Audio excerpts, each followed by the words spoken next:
Hello and welcome to episode 189 of the Mark and Me podcast. As always, I'm your host Mark. Now joining me on today's episode is one of the biggest guests I've ever had in over 5 years of doing Mark and Me. I'm thrilled to announce that I'm joined by Daredevil himself, Charlie Cox. Yes, this is absolutely huge for me and a dream come true. We get to sit down and talk all about his career to date, what got him into acting, his love for Daredevil, and so much more. And yes, we get to talk all about his brand new series Kin, which is absolutely incredible. And that interview will be coming up in just a couple of minutes' time. But before that, let's touch base and talk about the last episode. On episode 188, I was joined by the Feeder frontman, Grant Nicholas. This was my most downloaded episode of all time for one single day. Yes, it was absolutely mind-blowing, and thank you so much to everyone that tuned in and listened. It was a great response, and I'm so chuffed that everyone has fallen in love and reminisced about Feeder just as much as I did when I did the interview. Grant was an incredible guest, and I really hope he comes on the show again in the very near future. But today is huge. Today is Charlie Cox, and this interview will not disappoint. So I think the best thing to do right now is to get straight to it. So here's me and Charlie Cox talking all things TV, film, and so much more. So Charlie, thanks for joining me today on the Mark and Me podcast. Thanks, Mark. Thanks for having me. Charlie, what I want to do today is take it right back to the start. I want to know when you were growing up, at what age you started to fall in love with film. Was it a certain film you watched at home? Was it something at the cinema? But that moment that you thought, oh my God, I absolutely love film and cinema. Oh wow, what a great question. I don't know if I've ever been asked that. I kind of loved movies as a kid, but I don't know that I loved movies any more than any other kid. You know, children like all the Disney films, as did I. I do remember that at quite a young age, my parents introduced me to the Norman Wisdom films. Do you know them? I remember them being on in the house, but I would never really. They didn't grasp me. I wasn't kind of into them. Yeah, But... you know, they were black and white, yeah, kind of physical comedy movies with Norman Wisdom. yeah. You know, and I just thought they were amazing. I absolutely love them, and I know that, you know, none of my friends were watching them. So I used to watch, you know, God, I'm trying to remember the names now. The Square Peg. I'm not sure I can remember any of the other name. I remember the Square Peg, but yeah. Yeah, I used to watch Up in the Air, I think was one. I remember that. I've seen that. Yeah. Yeah. So, and I love those movies. And then I think I started collecting films, initially VHSs, in my late teens. That's when I started to really get into movies and cinema history, and started watching older movies. And, you know, I remember Virgin Records. Megastore. Virgin Megastore. Yeah, that takes me back. Yeah, Virgin Megastore started doing 5 VHSs for 20 quid. I remember these days. That was amazing. Yeah, and I would go and I would save up 20 quid, and then I'd go and buy 5 VHSs and then watch them, you know. And I started making a collection, which I was really proud of, you know. So were you watching these films? Obviously, they're a bit different to the black and white films that you were watching earlier on, but I suppose this is all the classics that lay in the foundation. So I suppose you bought all. I remember 5 for 20 and 5 for 30. You were getting all the classics that you now. Yeah, exactly. Yeah, they weren't new films or anything like that. So no. You know, I remember I feel like I remember one of my first 5 for 20 or 5 for 30, whatever it was, included the original Planet of the Apes. Oh wow! On the Waterfront. I think there was a relatively new film, because I feel like Memento was in there, and that blew my mind when I saw Memento for the first time. Like Christopher Nolan. Yeah, so it was my late teens that I started to really kind of have a passion for film, and started to kind of think about it in a slightly different way. And when did it become a reality for you that you could then obviously be on the other side of the camera? Was it early TV work, or was it auditions, or was it something that your parents supported you in, or how did it come about? So I did a theatre at school. Lovely. And by the time I was leaving school, you know, it had been suggested to me that I could consider this as a career by various different people. My parents were incredibly supportive, which actually is not particularly common. No. And I had friends at the time who were desperate to go to drama school and stuff, and their parents were pretty adamant that was not going to happen. My mum and dad weren't that way. They were like, you got to do what you want to do. I That's really left good. school. That's really good. That's really good. I speak to a lot of actors and directors, amazing. and a lot of Very people lucky. are like, "Can you get a proper I'm also job?" the youngest of yeah. I'm the youngest of 5, so I think when it got to me, they were just like, just do what you want. Yeah. The cheapest option. Yeah. And then when I was in the process, I was working as a photographer's assistant in London, just making money and funding my drama school applications. It was during that time that I met someone who got me an audition, and I didn't get it, but I got introduced to an agent who's still my agent, Linda King, still my agent to this day. And she got me another audition for a film. So my first job was a movie with Tom Hardy and Gael Garcia Bernal. Wow. Playing Tom's brother. That's pretty cool. Yeah, it was wicked, man. That's a hell of a debut. Like, hey, here's Tom Hardy. You're like, okay, this will do. Yeah. And obviously, a lot of the listeners will go absolutely mental at me today if I don't sit and talk to you about Daredevil. That character must have been something that just took over your life for so many years that you could have probably never anticipated blowing up to that scale, where it was one of the Netflix's most successful shows. You made that character your own, and the reviews, I've never seen anyone that doesn't like it. It's been a hell of a journey, and it's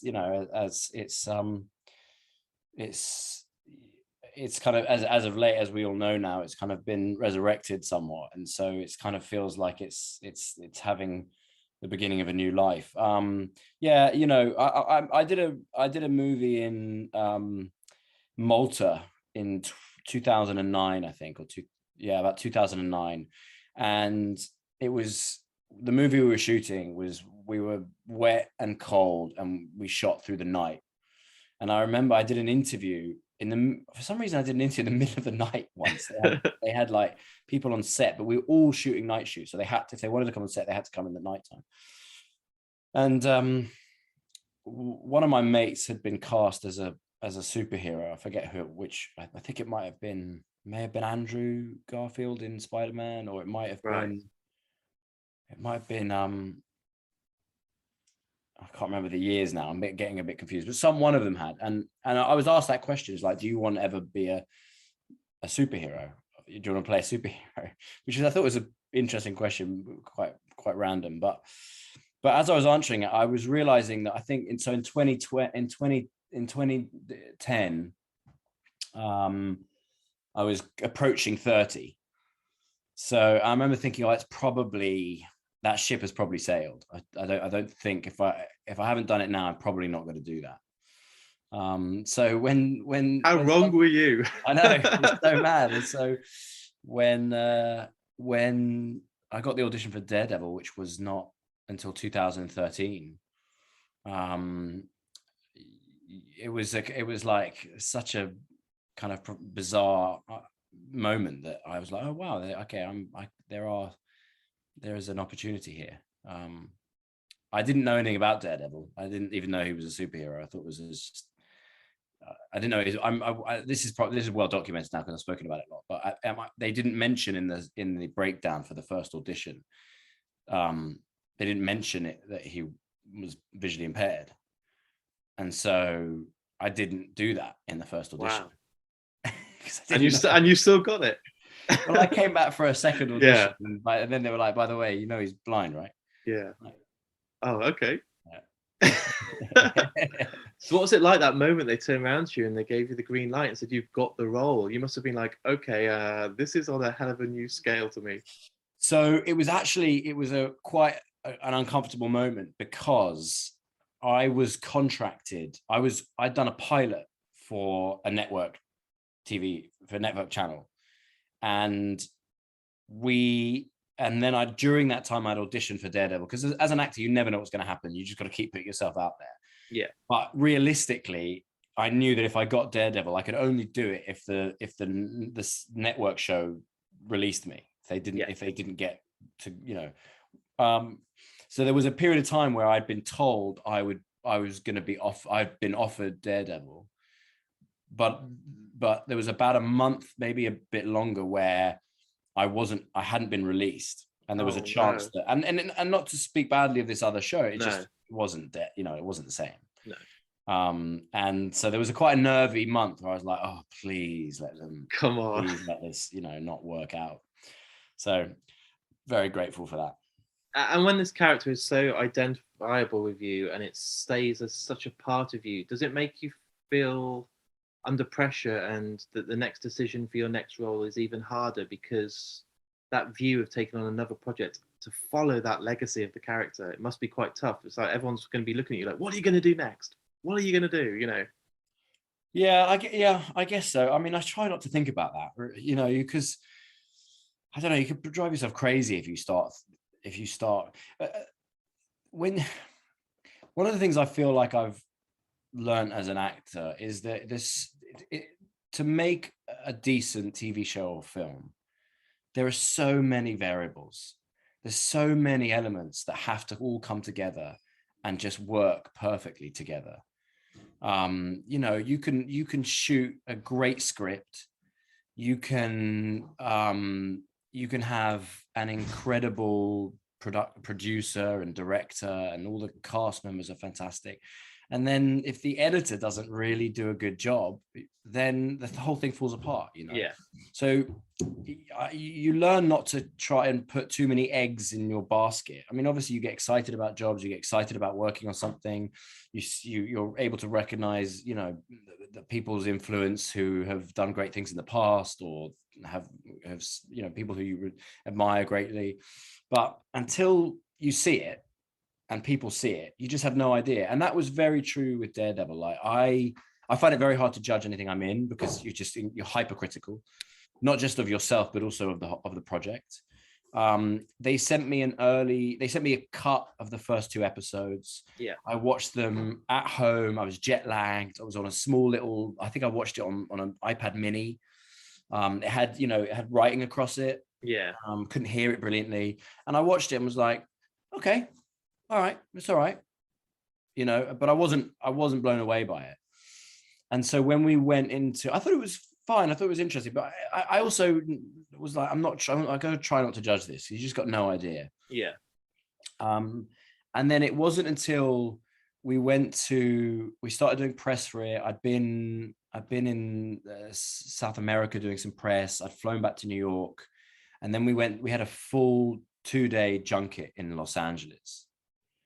And I was coupled with Rosario Dawson. We were doing interviews together, and I'd done loads of junkets in the past. And as the journalists were coming in one by one, their enthusiasm and their excitement and how kind of kind they were about the show, it started to dawn on me. I was like, oh wow, maybe this is good. People are really responding to it. It was a pretty cool moment. And obviously now you've done the most recent role in Kin, and getting to work with Peter McKenna, who in my opinion is one of the best writers in the business. That's so cool. Yeah, I agree. Absolutely phenomenal. You've got that element of the crime story, but you also got the family drama. What was it that attracted you to wanting to be involved in Kin? Because obviously you must have had a lot of opportunities, but this is on a smaller scale. It's not, Netflix and Marvel, but it's a completely different tone. So a couple of things that happened during lockdown. We had my wife and I had our best friends. They were in lockdown with us, because we live outside of New York City and they live in the city, and they just wanted to get out. They've got kids, they wanted to get out. And so we had them at we have a little cottage outside of New York, and they were living with us. So every night we would cook a meal and watch something. And we were watching loads of stuff. But one of the things we watched was Normal People. And I really, really responded to that show. I thought it was tremendous. And I just loved how simple it was in so many ways, and how it wasn't an extravagant story. There weren't any special effects or explosions and, guns and stuff like that. And I was really moved by it. I was due to do a show in New York over the summer of 2020. That my wife, who's a producer, asked me to read something that her company were considering producing. Right. And that was Kin. Oh, nice. And I read it and immediately felt kind of envious that I wasn't going to do that. the show I was doing was not something actually that I didn't know at the time really. It was kind of, but having watched Normal People and then reading Kin, and obviously I know there's an Irish connection there. I'm not sure how much that played into it, but I read Kin and I was like, this is the kind of stuff I want to be doing. So, and that's because Peter's writing is so exceptional and moving and unbelievable, all of those things. The final part of it, which was also a factor, was this is quite a scary time, as I'm sure you'll remember. Yeah. And because my wife was producing it, this was an opportunity for us to pack up together and with our children and go to Ireland and stay together. Whereas normally, when I get a job that's abroad, I have to go and do it, and the kids have to stay in school and blah blah blah. But it was lockdown, so we could just all go together and keep the family together, and that obviously has become very important in with everything that's happened in the last couple of years. And getting into the role of Michael and doing your research, did you do much research on Dublin and Ireland as a place? Because I've never been there, but it looks incredible. And you took the whole family there and basically got to be a resident and live there for a while. Yeah. Was it? Yeah. Well, sadly, we didn't get to experience Dublin at its greatest because it was in lockdown. But you're right about it being a beautiful city, and also the not just in the city centre, but also it's right on the coast. And one thing we could do in lockdown was we could drive. You were allowed to drive a 5 kilometre radius, and we were able to drive to the coast and swim in the Irish Sea. And I did that almost every day. That sounds I just beautiful. fell in love with doing that, and I took the kids, and that was amazing. In terms of research, I did a lot of research about organized crime in Dublin. Yeah. And quote unquote Irish mafia and stuff, which was quite eye-opening and disconcerting. That is a that there is a lot of criminal activity and in Dublin, as there are in many cities, but it's rife there as well. And the character that I love so much because of his kind of balance. So he's got this vulnerable side, but he's also got this real dark side. And I wondered how you kind of went into that character with that balance, because it's not easy to portray, but you did it so well. Yeah, thanks. There was a podcast I listened to about this Irish gangster who was kind of known to be pretty cold-blooded. Right. And some of his alleged victims and the way in which their demise came about was pretty brutal. But in this podcast, they'd done some research on this guy, and they'd also discovered he had a passion for sailing, and he was very close to his children. And he'd been known in his friends circles to be a very kind, sweet guy. And it just struck me as such a fascinating, bizarre paradox. And it just made me think about, if you live that life and you're in that world, you really have to kind of compartmentalize, and you have to see your business as business and only business. And it's very hard for us to kind of really comprehend that, as us being kind of people who live quote unquote normal lives. But I did think it could be an interesting basis for a character, someone who is so desperate to have a relationship with his daughter, and he's so desperate to kind of just get back to normal in terms of living his life, and so happy to be out of prison and just kind of enjoy his life basically with his family. And at the same time, what we see and what we learn about him is that he's capable of pretty serious brutality, and it's uncomfortable to what I hoped for is that what you feel as an audience is that you feel uncomfortable because you can't help but root for him, and you don't really know why. No, sums up perfectly. And I hope that people listening right now are like, I want to watch it now from describing it, because it's exactly that. And something I ask everyone that comes on the podcast, there will be people listening today that want to become an actor or are at film school or wanting to get into film school. What advice do you give to those people that are trying to make a name for themselves and stand out in a crowd that's so hard to break through in? It's a great question. Whenever I'm asked this, and there's one thing I always say, which is kind of slightly tongue in cheek, but it's also not, which is get really lucky. Not particularly helpful advice, but it's worth being realistic about it. It's a lot of luck. It's being in the right place at the right time on multiple occasions.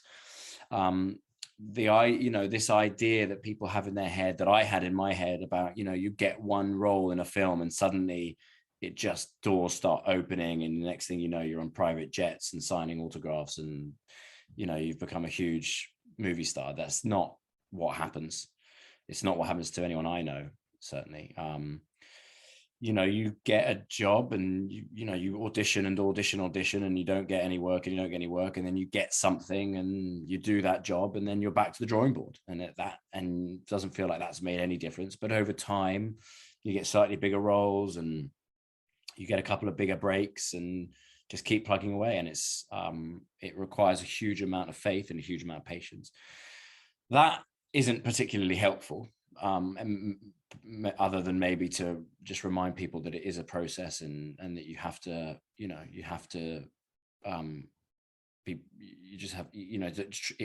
try not to lose the faith at any point. The other thing I will say is I work really hard.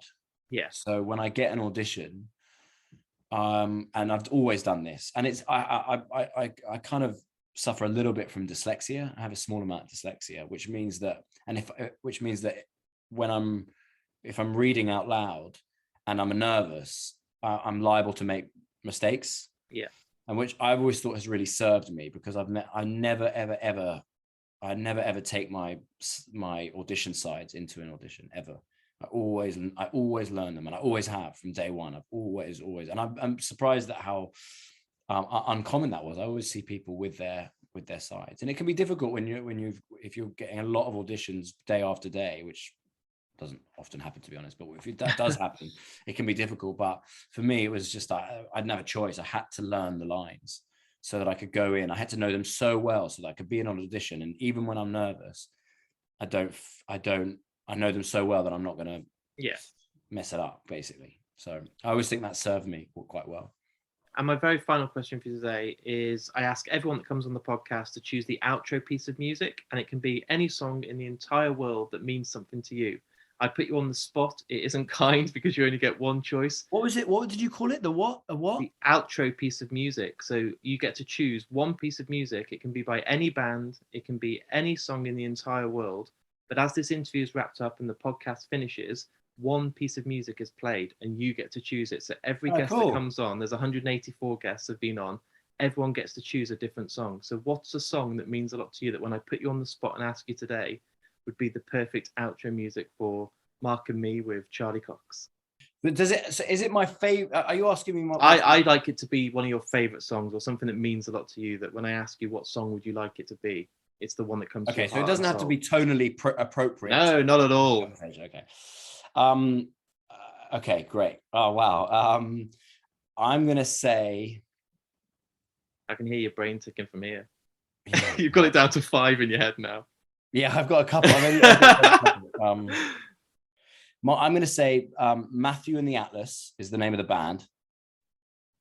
This is good because I've not heard them, so I love it when I discover a new band. Is called Matthew and the Atlas, and the song is Within the Rose. Awesome. It's certainly one of my favorite songs of all time. And for anyone who then wants to go and do a little digging, what they will also discover is I have done. I became a big fan of theirs, and I met Matthew a couple of times, and I ended up doing 2 music videos with them. Oh, nice. If you go on, I didn't do Within the Rose. That was the song that kind of got me into them. But I did this on YouTube. There was the only 2 music videos I've ever done, and they've both been for Matthew. That's amazing. I want to say a massive thanks for coming on the show today. Your time is really appreciated, and I can't wait for people to see. Oh, thanks, man. Likewise, Mark. It was great chatting to you. I appreciate you. Thank you so much. Enjoy your week. So there it is, there's my interview with me and the incredible Charlie Cox. Like I said at the start of today's interview, this is a dream come true for me. It was so good to sit down and talk with Charlie, and what a great guy he is. So open, so honest, and such a delight to be around. As you heard on today's episode, we got to talk all about the brand new series Kin, which is streaming exclusively on Sundance Now. This is an add-on subscription channel that you can find on Amazon Prime, and all 8 episodes from the full season is available right now, and I've been lucky enough to see it, and honestly, it's absolutely awesome, and Charlie Cox, as expected, steals the show and is phenomenal.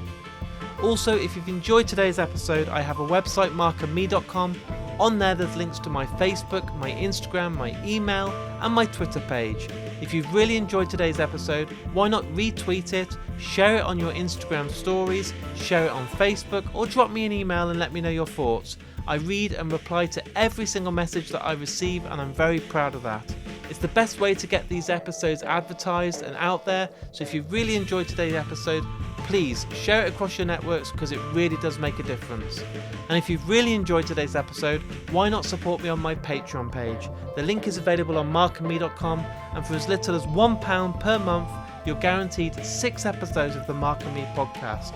Not only that, from this month you're going to get an exclusive episode each and every month just for my Patreons, and thanks to the sponsors of the show, the incredible Last Exit to Nowhere t-shirts, Vice Press posters, and the awesome Richer Sounds, I have prizes available to give to you guys to say thank you for supporting the Mark and Me podcast. I want to say again a massive thank you for Charlie for coming on the show today. It's been a dream come true, and I hope you guys have enjoyed it just as much as me. I'll be back in only a few days' time with a brand new episode. So until then, keep yourself safe, look after yourself, and I'll speak to you all very soon.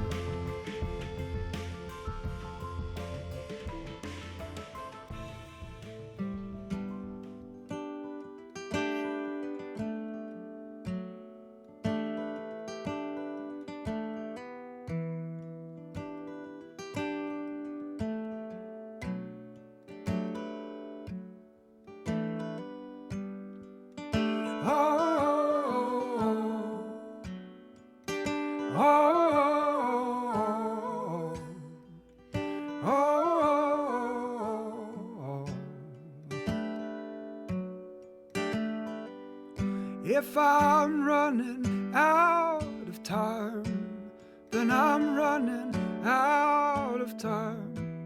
There's nothing you can do to try to pull me through. Could tie me down with twine, give me back what's mine. I wouldn't want you to try to pull me through.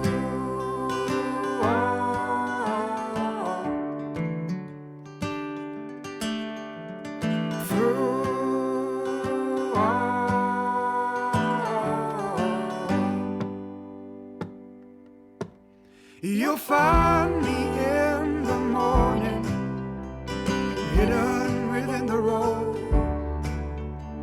down beneath the great lake, and up where the jackdaw crows.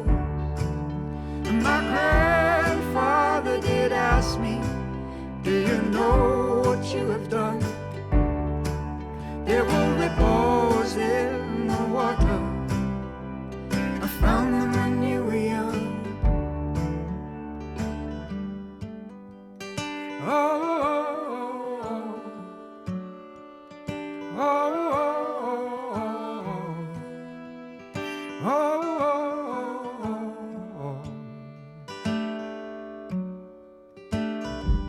And if I'm gonna find a way, then I'm gonna find a way to give it back to you, to try to see it through. And my wish is in the well, and my heart began to swell, and my breath became so slow. In the world it seemed to grow.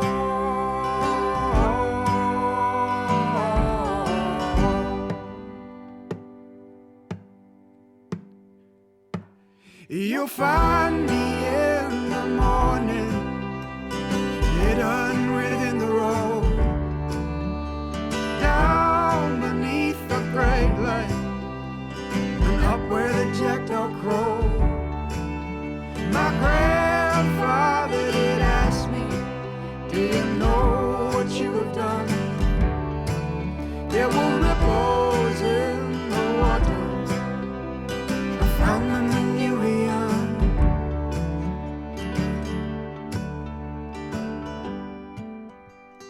Oh, oh, oh, oh.